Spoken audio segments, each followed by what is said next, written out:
So we met all but 3 of the 49ers rookies yesterday. Didn't meet Jair Brown, Cam Latu, or Robert Beal Jr. I'm going to meet them today, interview them.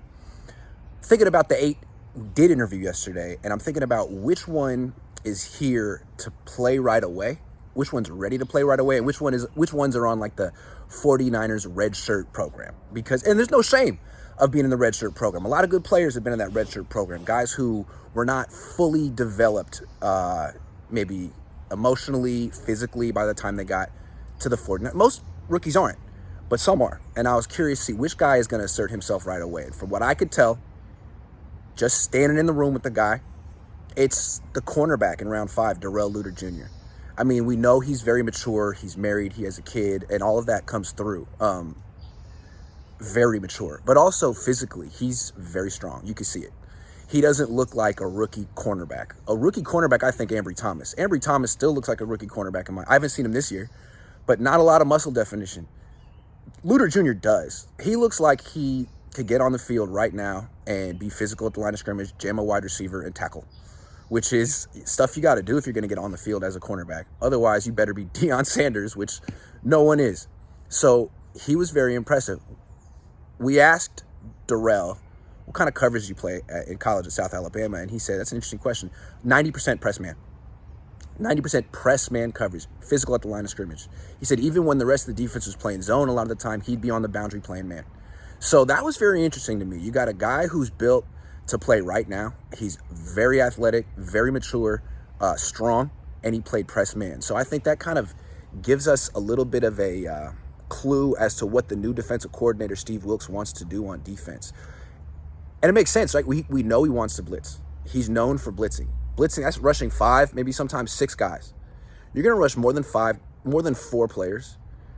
It's hard to play zone because now you got only 6 guys in your zone. There's a lot of space between them. There's a lot of quick, easy throws for the quarterback to beat that blitz. So if you're going to rush 5, you kind of need to play man-to-man coverage. And you can't play man-to-man coverage without a specific type of cornerback. And last year, DeMeco Ryans tried to play man-to-man coverage early when he had Emmanuel Mosley and Shavarius Ward, and it was working. They were getting a lot of coverage sacks, taking away a lot of quick throws. Then Mosley got hurt. Diamador Lenore replaced him in the lineup, and doesn't have length. He's 5'10". He doesn't have long arms. He can't really play press man coverage against big physical wide receivers. So the Niners, DeMeco started playing more zone, playing off, rushing 4. And you can get really far playing zone coverage because the whole idea of zone coverage and rushing 4 is don't give up any big plays, keep everything in front of you, let the offense make mistakes. Most offenses will eventually. They can only string together maybe 2 touchdown drives, long ones against the Niners defense, but when you play the Chiefs, Patrick Mahomes, he's not going to make those mistakes. The quarterbacks, they're too good, and the rules favor them. The wide receivers, the tight ends, they're too good, and the rules favor them. At some point, you got to man up. What I mean is play man-to-man coverage. You can't play zone the whole way through your season and win the Super Bowl anymore. Got to be able to play man-to-man coverage. And that was something that DeMeco Ryans and Robert Saleh were a little philosophically against. Like, Robert Saleh used to say the best way to play defense is play zone and rush 4.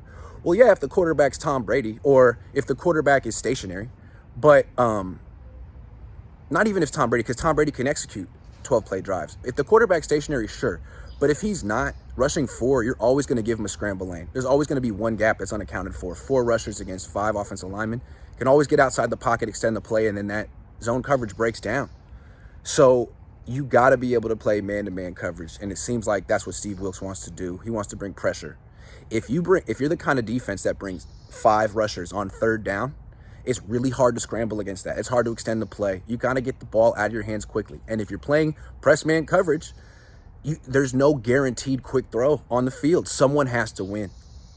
That's the beauty of playing press man coverage. You can't, as a quarterback, you can't just throw the ball to someone immediately.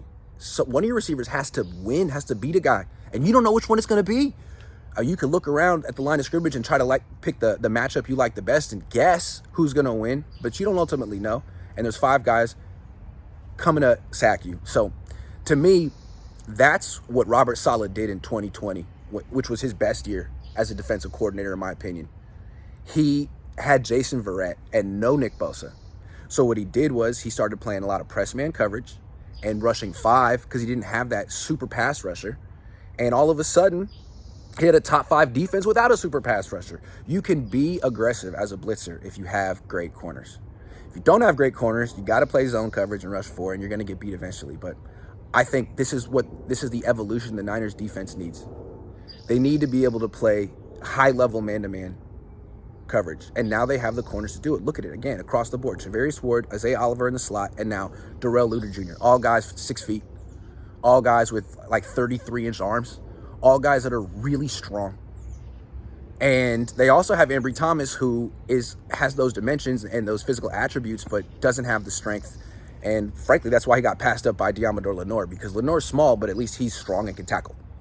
So you see what the Niners are trying to do. I think Steve Wilks is going to improve this defense. I really do. They just didn't do enough under D'Amico Ryans. And you could blame it on Diamador Lenore coming in like, hey, he couldn't play press man coverage with Diamador. Okay, well, fair. Well, now Steve Wilks is fixing that, because the Niners, forget the Chiefs. They got to match up with the Seahawks twice a year in their division. You know you got to face DK Metcalf. And if you want to play press man coverage, you can't do that with Diamador Lenore against DK Metcalf. He's given up 5-6 inches, like 40 pounds. He can't contest jump balls at the catch point. Like DK Metcalf can Randy Moss Diamador Lenore fairly easily, because Lenore is 5'10" and he doesn't have a 40-inch vertical leap like Jason Verrett did. Jason Verrett was 5'9", 5'10", but he could jump out the gym, out the arena. So maybe Lenore, I don't know if he's going to fit what the Niners want to do on defense, especially if they're trying to play big physical press coverage against guys like DK Metcalf. Now they can match up. The one team the Niners have to worry about matching up with is the Seahawks.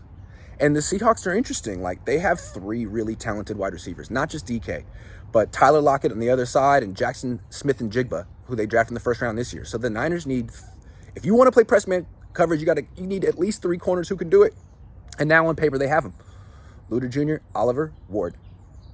It's going to be interesting to see how that matchup plays out. They also have Ambry Thomas, who needs, I think, if he hasn't gotten the picture already, Ambry, look at Luter Jr. come in and just watch how he carries himself.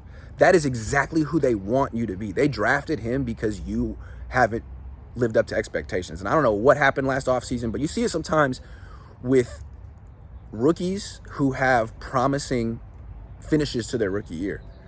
Sometimes they don't come back better the second year.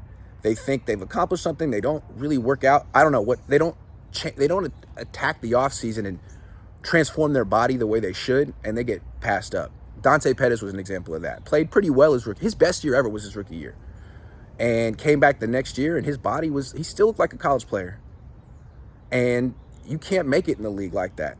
So compare those guys to Fred Warner and George Kittle, who came into the league pretty skinny, and by their 3rd years were totally transformed. 2 of the biggest monsters in the league. That's what I was looking for.